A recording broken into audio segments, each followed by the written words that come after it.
Napakasaya ng mga sandali, nagsisimula pa lang ang relasyon nating dalawa, na tila ngayon napunta na sa komplikadong sitwasyon. Laging may sumasaway, di ka pa raw pwede sa'kin humawak at umakbay. Nandyan si papa at mama, baka pwedeng sa labas ka na lang muna magantay. Pipilitin kong tumakas mamaya, para ikaw ay aking mapuntahan. Para sa'yo ay gagawin ko ang lahat, kahit sa bintana ako ay dadaan. Kahit na mataas handa kong talunin, kung ang kapalit ay makasama ka. Kung nadidiktahan ko lang si mama at papa, di sana bukas kasalan na. Di sana tayo nahihirapan ng ganto, sa pag-iwas sa mga hadlang. Pero magkaganon pa man, asahan mo aking mahal, para sa'yo ako'y handang magtiyagang tumakas araw-araw. Dahil sa ikaw ay namimiss ko na agad. Sa tuwing tinitignan ko sa aking braso, ang bakas ng iyong mga kagat. Di naman sa gusto kong madaliin Ang ano?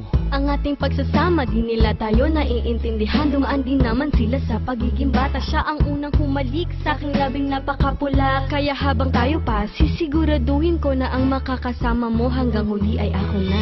Kahit ayaw nila sa'yo, hindi ako bibitaw, mahal kita.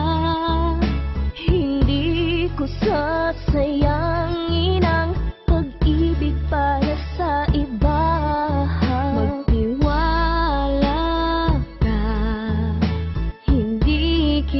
Sasaktan, babalik ako at yayakapin mo. May ibubulong sa'yo, ay kusinamaniwalayin.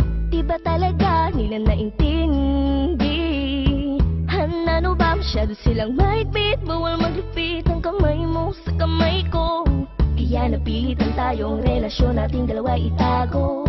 Simula pa man noon hanggang ngayon, ganun pa rin ang sitwasyon. Ang ating relasyon para sa mga magulang natin ay konsumisyon. Ang solusyon na aking pinaplano, ano kaya mahal kung itanan mo na ko?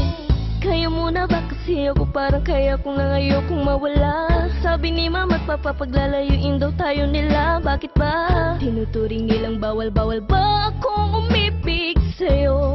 Oh, ang gulo ng mundo, mapagaro ang tadhana. Bakit tayo pa ang ginagambala? Magulang pa natin ang nagiging hadlang, parang hindi na tama. Kaya palihim na lang tayo magsusumpaan sa dambana. Kahit ayaw nila sa'yo, hindi ako bibitaw, mahal kita. Hindi ko sasayangin ang pag-ibig para sa iba. Magtiwala ka, hindi kita sasaktan. Babalik ako at yayakapin mo. May ibubulong sa'yo, itanan mo na ko. Na maintindihan kung bakit kami pinaglayo. Ano bang aking nagawa? Di naman nagpapabaya sa aking pag-aaral, minsan lang maging masaya. Oo,